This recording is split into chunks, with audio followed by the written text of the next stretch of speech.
الحمد لله الصلاة والسلام على أشرف الخلق وأكرم المرسلين وعلى أهله وصحبه أجمعين أما بعد فأعوذ بالله من الشيطان الرجيم بسم الله الرحمن الرحيم وقال ربكم ادعوني أستجب لكم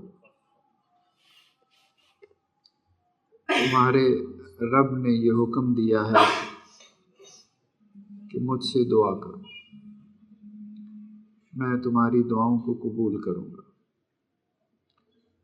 نبی کریم صلی اللہ علیہ وسلم رمضان کے مہینے میں جن چیزوں کا خاص طور پہ اہتمام کرتے تھے ان میں سے ایک دعا بھی ہے۔ رمضان میں آپ نے روزے کا اہتمام کیا، رات کو تراویح اور تہجد کا اہتمام کیا، قرآن کی تلاوت کا اہتمام کیا، صدقے کا اہتمام کیا، اور پانچویں چیز دعا۔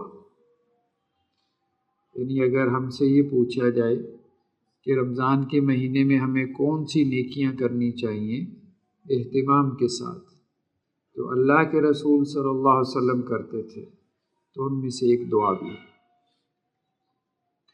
قرآن نے بھی اس کا حکم دیا۔ اللہ تعالیٰ یہ کہتے ہیں کہ مجھ سے دعا کیا کرو، میں تمہاری دعاؤں کو قبول کروں گا۔ بعض جگہ پہ قرآن نے یہ بھی کہا ہے ان الذین یستکبرون عن عبادتی سیدخلون جہنم داخرین، جو مجھ سے دعا نہیں کرتے وہ متکبر ہیں، ان کے دلوں میں تکبر ہے، اور جو تکبر کرنے والا ہے وہ جہنم میں داخل ہوگا۔ تو دعا اللہ کا ایک بہت بڑا حکم ہے۔ ہماری ضرورت بھی ہے کہ ہم اللہ سے دعا کریں، لیکن اس کے علاوہ اللہ کا ایک بہت بڑا حکم بھی ہے۔ اہل علم کا کہنا یہ ہے کہ دعا دو قسم پر ہے۔ ایک دعا جسے ہم دعائے مسئلہ کہتے ہیں، مجھے کوئی حاجت ہے، میری کوئی ضرورت ہے، میں اس کے لیے اللہ سے دعا کرتا ہوں، اس کو دعائے مسئلہ کہتے ہیں، کہ اپنے مسائل میں، اپنی مشکلات میں اللہ کو پکارنا، اللہ سے دعا کرنا۔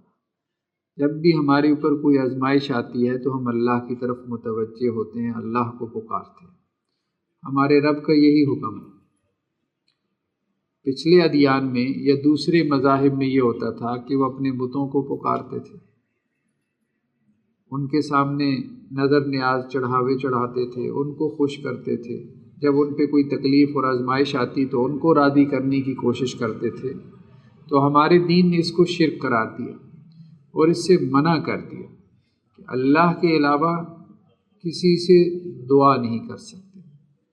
وَأَنَّ الْمَسَاجِدَ لِلَّهِ فَلَا تَدْعُوا مَعَ اللَّهِ أَحَدًا، دیکھو یہ مسجدیں اللہ کے گھر ہیں، ان مسجدوں میں اللہ کے علاوہ کسی سے دعا نہ کرو۔ مسجد میں بھی، مسجد کے علاوہ بھی اللہ کے علاوہ کسی سے دعا یہ جائز نہیں، دعا صرف اللہ سے۔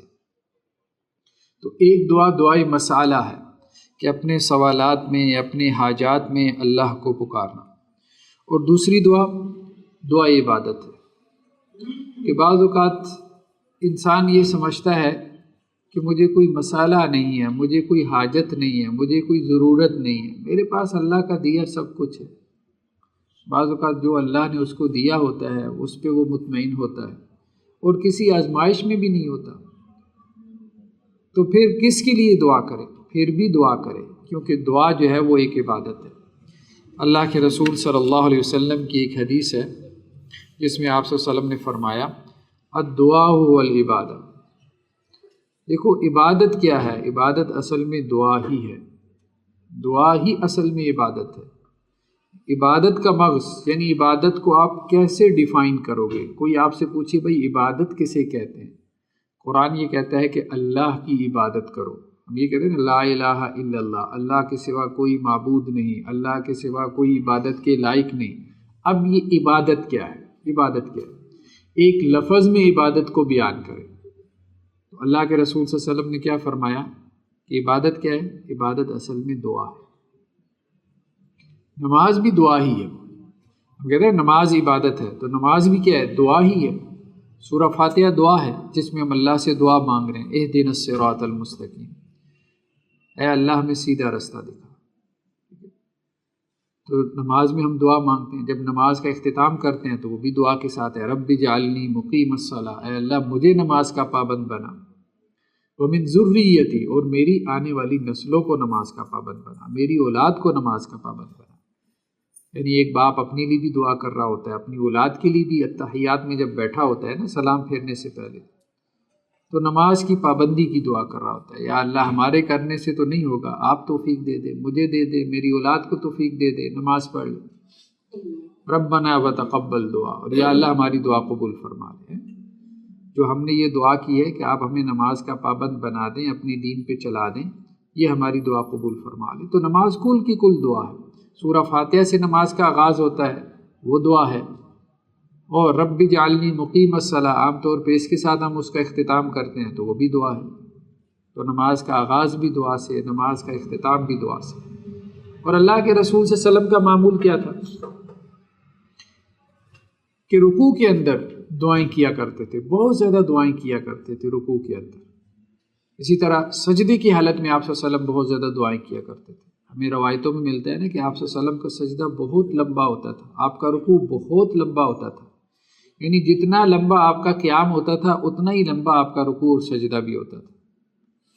اگر آپ کا قیام 10 منٹ کا ہے تو 10 منٹ کا رکوع ہوتا تھا، 10 منٹ کا سجدہ ہوتا تھا.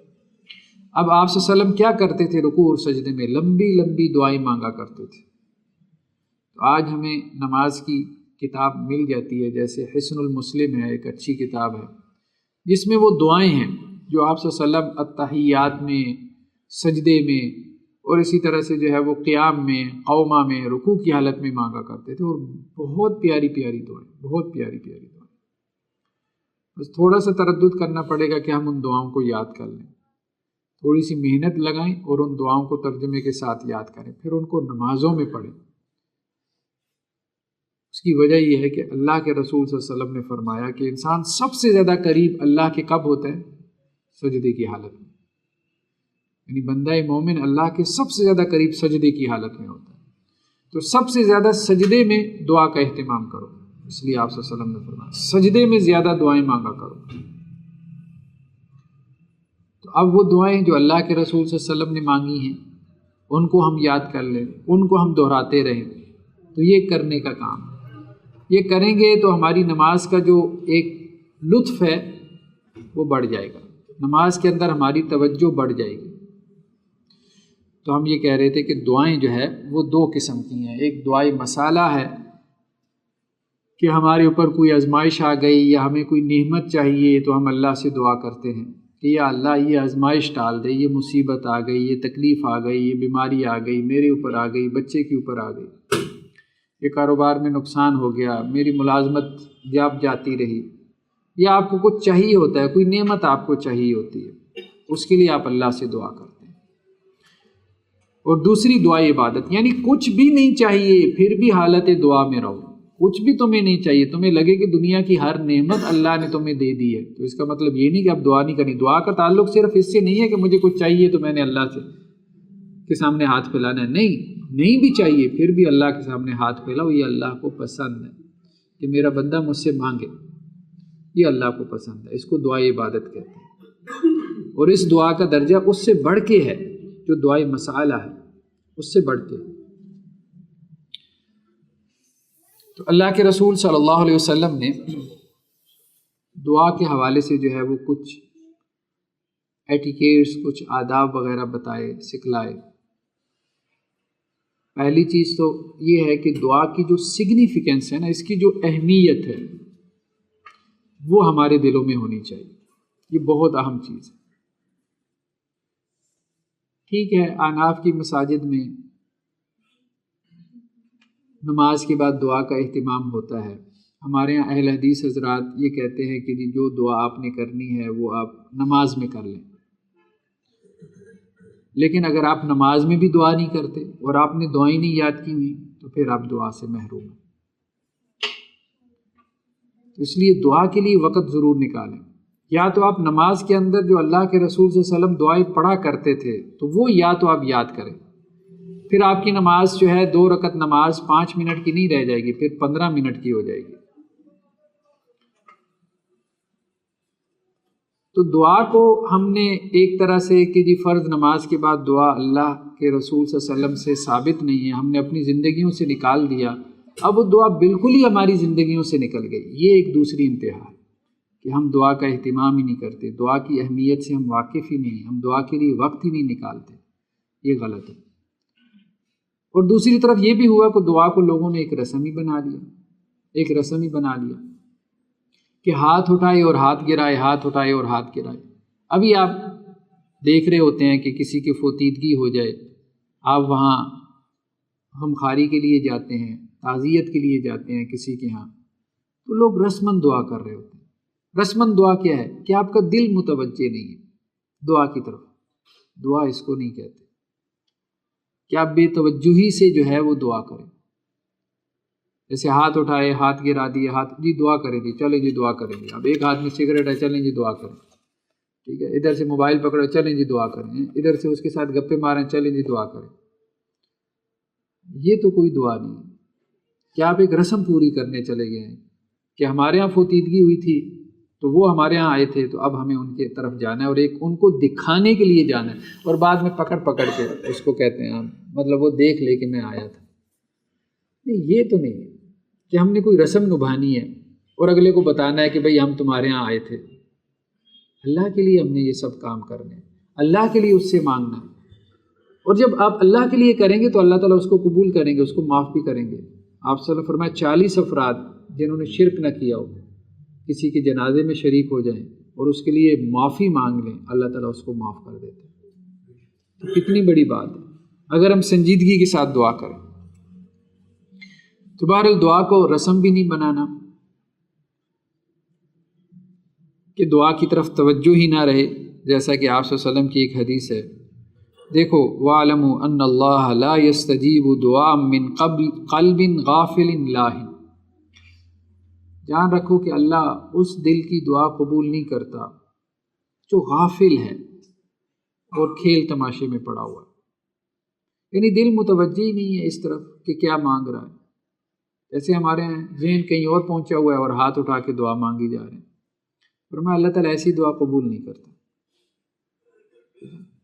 آپ کا بچہ بھی اس طرح سے آپ سے 10 روپے مانگے گا، ٹھیک ہے، مطلب دیکھ وہ ادھر رہا ہے اور آپ سے کہی جا رہا ہے کہ جی ابا جان مجھے 10 روپے دے دیں، تو آپ اس کو 10 روپے بھی نہیں دیں گے، تو پتہ نہیں کن کاموں میں پڑا ہوا ہے، جب تک کہ وہ لگ لپٹ کے آپ کے ساتھ چمٹ کر آپ سے نہیں مانگے گا تو اس وقت تک آپ اس کو نہیں دیں گے۔ یہ ضروری ہے۔ بہت دفعہ میں ماں باپ اپنی اولاد کو کوئی چیز نہیں دینا چاہ رہے ہوتے، کبھی جیب اجازت نہیں دے رہی ہوتی، کبھی وہ سمجھ رہے ہوتے ہیں کہ نہیں اس کی خواہشات ہی پوری نہیں ہو رہی، لیکن وہ بچہ پیچھے پڑ جاتا ہے، وہ ماں باپ کے ساتھ لپٹ جاتا ہے، کہتے ہیں ان کا دامن پکڑ لیتا ہے، یہاں تک کہ اپنی آہوزاری کے ساتھ ان کو مجبور کر دیتا ہے کہ مجھے یہ کھلونا لے دیں، مجھے یہ چیز لے دیں، اور وہ بالآخر بعض اوقات مجبور ہو کے اس کو لے بھی دیتے ہیں۔ تو اللہ سبحانہ و تعالیٰ کے ساتھ بھی اسی طرح سے الحاح و ظاہری کے ساتھ اللہ سے مانگنے کی ضرورت ہے، دعا کرنے کی ضرورت ہے۔ دعا کو صرف رسم بنانے کی ضرورت نہیں کہ ہم نے ہاتھ اٹھائے اور ہاتھ گرا دیے، نہیں، یہ نہیں، پوری توجہ کے ساتھ، جیسے قرآن نے بھی کہا نا ادعوا ربکم تضرعا وخفیا، اپنے رب کو پکارو گڑ گڑاتے ہوئے اور چپ کے آہوزاری کے ساتھ اپنے رب کو پکارو، اپنے رب کے ساتھ مکالمہ کرتے ہوئے، اپنے رب کو بتاتے ہوئے کہ یا اللہ میں اس تکلیف میں ہوں، میں اس آزمائش میں ہوں، میں اس سے نکلنا چاہتا ہوں، آپ کے علاوہ کوئی نہیں ہے جو مجھے اس میں سے نکال سکے۔ اللہ سے باتیں کریں، اللہ سے گفتگو کریں، پھر اللہ سے مانگیں، اور پھر یقین بھی ہو کہ اللہ تعالیٰ تمہیں دے گا، اور جب انسان یقین کے ساتھ دعا کرتا ہے تو اللہ سبحانہ و تعالیٰ اس کو دیتے بھی ہیں۔ مجھے ایک مرتبہ یہ خیال آیا کہ بہت سے لوگ دنیا میں، خاص طور پہ علماء ایسے ہو گزرے ہیں جنہوں نے دین کا بڑا کام کیا، تو میرے ذہن میں یہ بات آئی کہ ان کی زندگی میں ایسی کیا چیز تھی کہ اللہ نے ان سے اتنا بڑا کام لے لیا. تو ان کی بایوگرافیز، ان کی سوانح، ان کے حالات زندگی، اس کا مطالعہ کرنا چاہیے. تو میں نے بڑے بڑے علماء کی بایوگرافیز، ان کی سوانح، ان کی حالات زندگی جو ان کے اوپر کتابیں لکھی گئی تھی ان کا مطالعہ کیا. کیسے پیدا ہوئے، کہاں ان کی وفات ہوئی، کہاں کہاں جا کے پڑھتے رہے، تعلیم حاصل کی، کیا کیا مشاغل تھے. تو ایک چیز مجھے ان سب میں کامن نظر آئی. جن سے بھی اللہ نے دنیا میں کوئی کام لیا تو ایک چیز ان میں مجھے مشترک نظر آئی کہ وہ سارے دعا کا بڑا اہتمام کرتے تھے. تہجد کے وقت میں، فجر کے بعد سے لے کے اشراق تک، عصر سے لے کے مغرب تک، یا مغرب سے عشاء تک. تو یہ دعا ہی ایک ایسا موقع ہے، ایک ایسی اپرچونٹی ہے کہ آپ اللہ کے ہاں اپنے آپ کو رکھ سکتے ہیں اور اللہ کے ہاں اپنے آپ کو منوا سکتے ہیں. یا اللہ، میں تو اس قابل نہیں ہوں لیکن تو مجھے اپنے دین کی خدمت کے لیے قبول کر لے. یا اللہ، میں تو اس قابل نہیں ہوں لیکن آپ مجھے فلاں نعمت میسر کر دیں. یا اللہ، میرے اعمال تو ایسے نہیں ہیں لیکن فلاں آزمائش مجھ سے ٹال دیں. تو دعا جو ہے وہ انسان کو، اور کچھ نہ صحیح، کبھی آپ اس کا تجربہ کر کے دیکھیں کہ انسان کسی سخت آزمائش میں ہوتا ہے تو اللہ سے گڑ گڑا کے دعا کرتا ہے اس آزمائش سے نکلنے کے لیے. تو اور کچھ نہ صحیح، کم از کم فوری طور پہ اسے جو چیز حاصل ہو جاتی ہے وہ سکون اور اطمینان. دعا انسان کو اللہ کے ایک دم سے قریب کر دیتی ہے، ایک دم سے. یعنی کوئی عبادت ایسی نہیں ہے جس کی تاثیر دعا کے جیسی ہو. آپ ہاتھ اٹھاتے نہیں تو یوں لگتا ہے جیسے آپ اللہ کے سامنے پہنچ گئے، اللہ کے حضور میں آپ پہنچ گئے، اللہ کی پریزنس میں آپ آ گئے، ایسے لگتا ہے. تو دعا انسان کا اللہ کے ساتھ تعلق مضبوط کرتی ہے. تو دعا کا اہتمام کرنا بہت ضروری ہے. چاہے آپ کا مسئلہ حل ہو یا نہ ہو، انسان سوال کے لیے دعا کرتا ہے. بعض اوقات اللہ تعالیٰ جو کچھ انسان اللہ سے مانگتا ہے اس کو دے دیتا ہے، اللہ تعالیٰ دنیا میں ہی دے دیتے ہیں. انسان کسی آزمائش سے پناہ مانگتا ہے، اللہ تعالیٰ وہ آزمائش ٹال دیتے ہیں. انسان اللہ سے کوئی نعمت مانگتا ہے، اللہ تعالیٰ اس کو وہ نعمت دے دیتے ہیں. بعض اوقات تو اللہ تعالیٰ دنیا میں انسان کو دے دیتے ہیں تو اس پہ پھر اللہ کا شکر ادا کرے.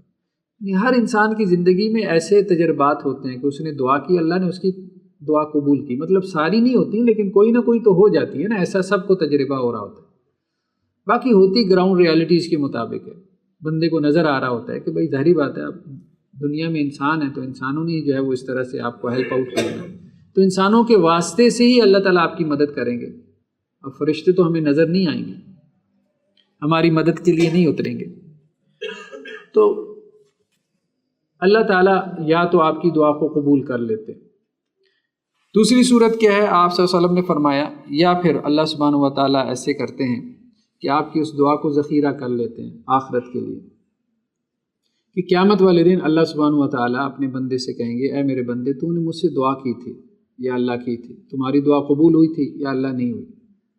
آج ہم نے تمہیں وہ دیا جو تم نے دنیا میں مانگا تھا.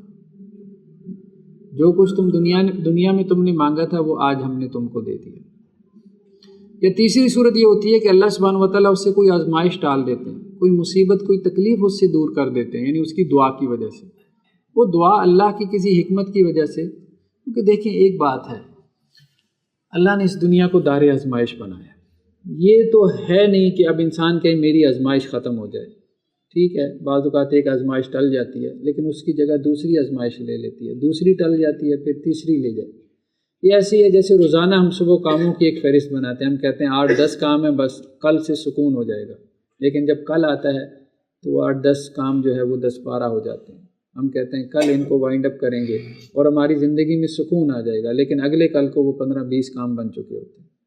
اللہ نے انسان کو اسی طرح سے پیدا کیا. انسان اس دنیا میں تھکنے کے لیے آیا، تھک کے چلا جاتا ہے. محنت کرنے کے لیے آیا، محنت کر کے چلا جاتا ہے. اللہ نے اس دنیا کو آزمائش کے پرنسپل پہ کھڑا کیا.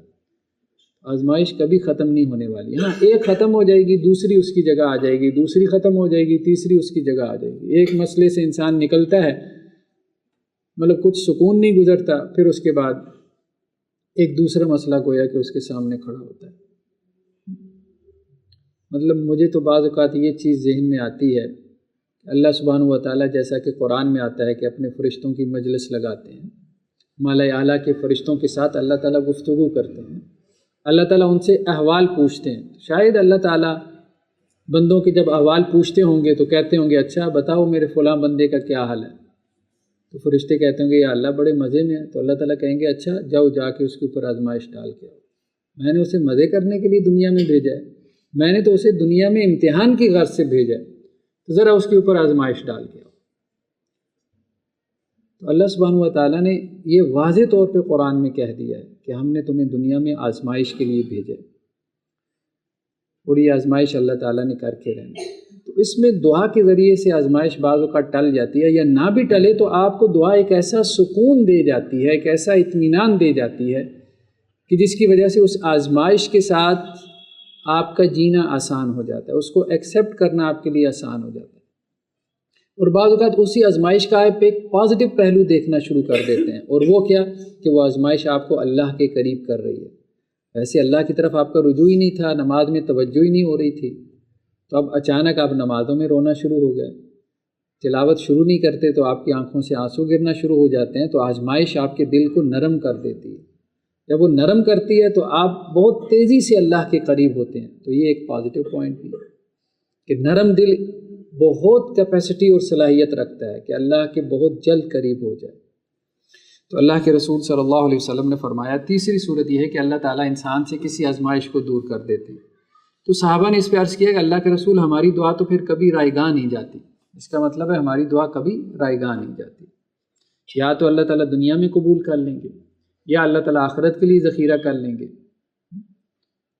اور جب آخرت میں انسان کو اپنی دعا کا اجر اور ثواب مل رہا ہوگا، جب وہ دیکھے گا تو اس وقت وہ یہ حسرت کرے گا کہ کاش میری دعا کوئی دنیا میں قبول ہی نہ ہوئی ہوتی، یعنی دنیا میں تو جو مل گیا وہ تو کچھ بھی نہیں تھا، یہاں جو مل رہا ہے وہ تو ایٹرنل لائف کے حساب سے اس کی نسبت سے مل رہا ہے، تو آخرت میں جو دعا کے حوالے سے ملے گا وہ بہت بڑا ہے۔ یا پھر تیسری صورت کیا ہے کہ آپ دعا کرتے ہیں، دعا قبول بھی نہیں ہوئی، اللہ نے کوئی آزمائش ڈال دی، آپ کو کیا پتہ تھا گھر سے باہر نکلنا ہے، بائک پہ گاڑی پہ کوئی ایکسیڈنٹ ہو جانا ہے، کوئی بیماری آ جانی ہے، انسان کو پتہ ہی نہیں ہوتا ابھی چند لمحوں بعد کیا ہونے والا ہے، اللہ نے کسی بڑے حادثے سے بچا لیا، کسی بڑے سانحے سے اللہ نے امن میں رکھ لی، چلتے چلتے انسان کو پتہ ہی نہیں چلتا، اس کے ساتھ واردات ہو جاتی ہے اور اس کا نقصان ہو جاتا ہے۔ ایک اور حدیث میں آپ صلی اللہ علیہ وسلم نے فرمایا دیکھو اللہ سبحانہ و تعالی حی کریم، اللہ تعالیٰ بہت ہی کریم ہے، اور اللہ کے اندر بہت زیادہ حیا ہے، بہت زیادہ حیا، یعنی ایک عام انسان ہے نا، ایک شریف النفس انسان، آپ اس سے کچھ پیسے مانگ لیں، کوئی قرض مانگ لیں، تو وہ اگر مدد نہیں بھی کر سکتا ہوا نا تو وہ دل میں پریشان ہوتا ہے، شرمندہ ہوتا ہے کہ یار کاش میرے پاس کچھ ہوتا تو میں اس کی مدد ہی کر دیتا ہے۔ تو یہ ہم حیا کو سمجھ رہے ہیں، تو اللہ کے بارے میں یہ بات آ رہی ہے کہ اللہ تعالیٰ بہت ہی حیا والا ہے، بہت ہی حیا والا ہے۔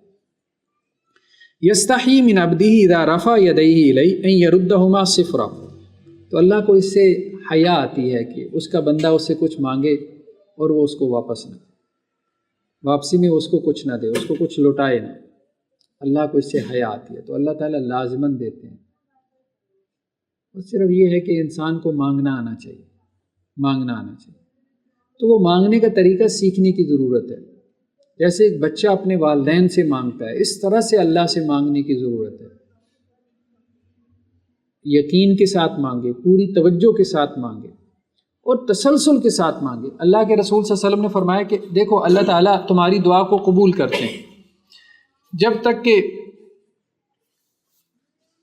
تم دعا میں جلدی نہ کرو۔ تو صحابہ نے عرض کیا اللہ کے رسول دعا میں جلدی کیا چیز ہے؟ تو آپ صلی اللہ علیہ وسلم فرمایا دعا میں جلدی یہ ہے کہ انسان یہ کہنا شروع کر دے کہ میں نے دعا کی اللہ نے دعا قبول نہیں کی، میں نے دعا کی اللہ نے دعا قبول نہیں کی۔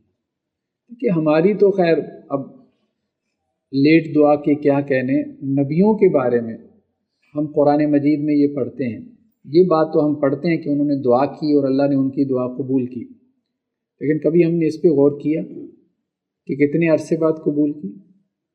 حضرت یعقوب علیہ السلام کی دعا اپنے بیٹے یوسف کے بارے میں، انما اشکو بثی وحزنی الی اللہ، بس اللہ سے شکایت کرتے تھے یا اللہ میرا غم، میری پریشانی کہ میرا بیٹا گم ہو گیا، وہی بات ہے، فوت ہو جائے تو دل کو سکون آ جاتا ہے، گم ہو جائے تو پتہ نہیں کہاں ہوگا، کس حال میں ہوگا، انسان کی راتوں کی نیند اڑ جاتی ہے۔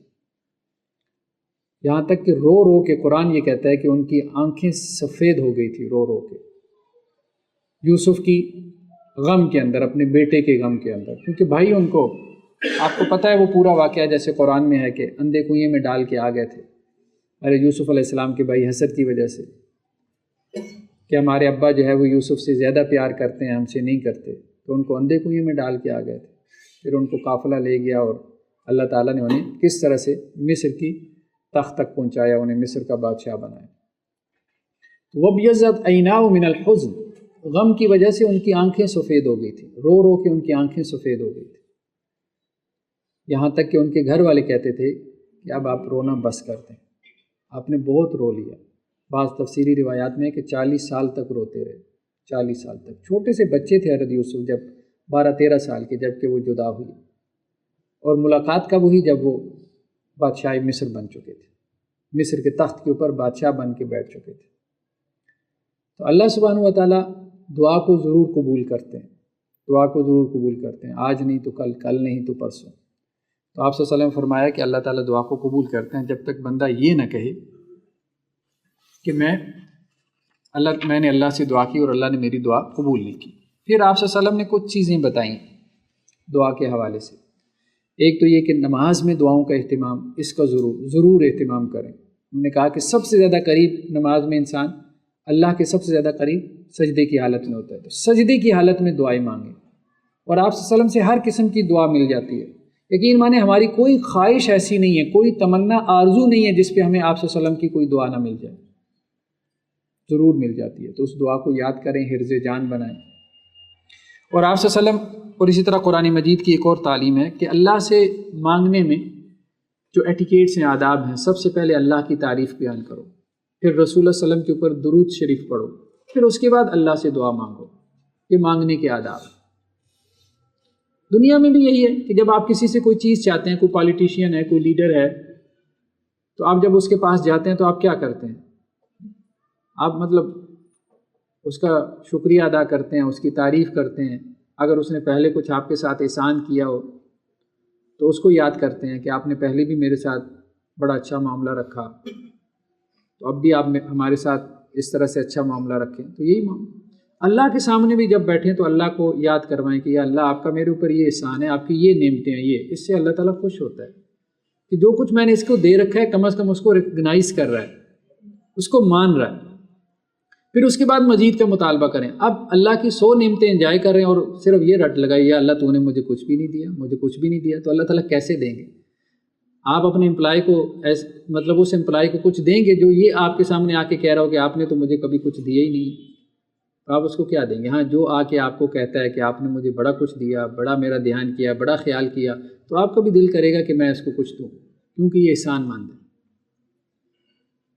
تو یہی معاملہ اللہ سبحانہ و تعالیٰ کا بھی ہے۔ اللہ کے سامنے جب آپ یہ تذکرہ کریں گے، بہت سی نعمتیں دیکھیں ہم دنیا میں انجوائے کر رہے ہوتے ہیں، صحت کی نعمت ہے، اولاد کی نعمت ہے، ملازمت ہے، بزنس ہے، بہت سی نعمتیں ہیں جو ہمیں ملی ہوتی ہیں، ہم ان کو یاد نہیں کرتے، کیونکہ انسان اسی چیز کو یاد کرتا ہے جو اس کے پاس نہیں ہوتی، انسان اسی چیز کا رونا روتا ہے جو اس کے پاس نہیں ہوتا۔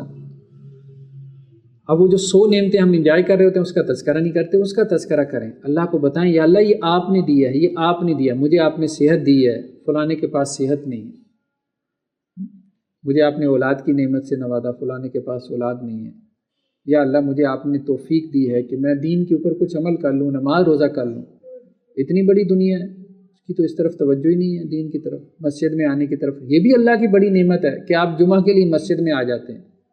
کتنی مخلوق پڑی ہے جو باہر سڑکوں کے اوپر، کتنے لوگ ہیں جو مسجد میں جمعہ کے لیے آتے ہیں، مجھے بتائیں، شاید 5% ہوں گے، 5% بھی شاید بڑا فگر ہے، 95% تو اس نعمت سے بھی محروم ہے۔ تو فی زمانہ تو انسان کو سجدے کی توفیق نصیب ہو جائے، مسجد میں آ کے نماز کی توفیق نصیب ہو جائے، تو اس پہ بھی ایک اللہ کا شکر بنتا ہے کہ یا اللہ اس زمانے میں یہ نماز کے لیے مسجد میں آ جانا بہت بڑی بات ہے، اور یہ آپ کی توفیق کے بغیر ممکن نہیں تھا۔ تو اللہ تعالیٰ کی نعمتوں پر اللہ کا شکر ادا کرے۔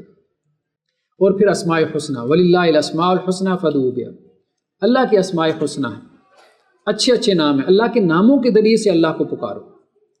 بعض روایتوں میں آتا ہے کہ اللہ کا ایک نام ہے جسے اسم اعظم کہا گیا، اگر اس نام کے ساتھ اللہ سے دعا کی جائے تو اللہ تعالیٰ دعا کو رد نہیں کرتے، اس دعا کو اللہ تعالیٰ نہیں لوٹاتے۔ تو اللہ کے رسول صلی اللہ علیہ وسلم کی ایک بہت پیاری دعا بھی ہے کہ جس میں آپ صلی اللہ علیہ وسلم نے اللہ کے ناموں کے ذریعے سے دعا مانگنا سکھایا۔ اللہم انی عبدک وابن عبدک وابن امتک، یا اللہ میں آپ کا بندہ، میرا باپ آپ کا بندہ، میری ماں آپ کی لونڈی، ناصیتی بیدک، یا اللہ میری پیشانی آپ کے ہاتھ میں، ماضٍ فی حکمک، یا اللہ جو بھی آپ میرے بارے میں فیصلہ کرتے ہیں وہ جاری ہو جاتا ہے، آپ رب ہیں، پروردگار ہیں۔ عدل فی قضاء، یا اللہ جو آپ میرے بارے میں فیصلہ کریں وہ عدل ہی عدل ہے، وہ کبھی ظلم نہیں ہو سکتا۔ اسألک بکل اسم هو لک، یا اللہ آپ کے جتنے نام ہیں ان سب ناموں کا میں آپ کو واسطہ دیتا ہوں۔ سمیت بہ نفسک، وہ نام جو آپ نے اپنے لیے مقرر کیے۔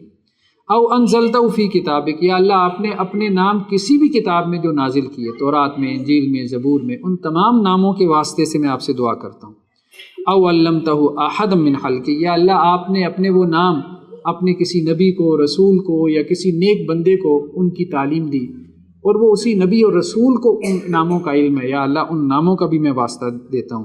اب استأثرت بہ فی علم الغیب عندک، یا اللہ میں آپ کو آپ کے ان ناموں کا بھی واسطہ دیتا ہوں جو آپ کے علاوہ کوئی بھی نہیں جانتا آپ کی مخلوق میں سے۔ تو اللہ کے ناموں کا واسطہ دے کے، اللہ کی صفات کا واسطہ دے کے اللہ سے مانگنا، یہ قرآن کا حکم ہے۔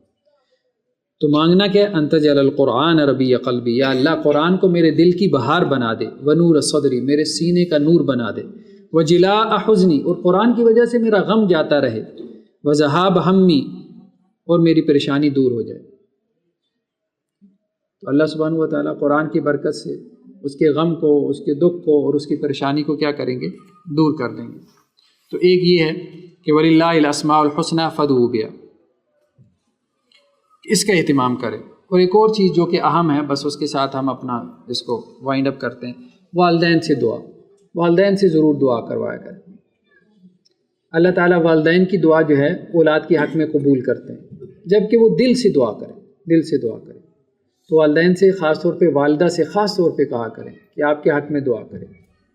ہمارے ایک دوست تھے تو انہوں نے بتایا، وہ یو کے میں تھے، تو وہ کوئی ان کی ڈگری چل رہی تھی، تو لاسٹ ان کا پروجیکٹ تھا، تو اس پروجیکٹ میں ان کے جو ہے وہ اچھا نہیں ہوا، ڈبل جاب بھی کر رہے تھے، ساتھ میں وہ پروجیکٹ بھی تھا، تو رزلٹ آ گیا کہ جی وہ اس میں فیل ہو گئے۔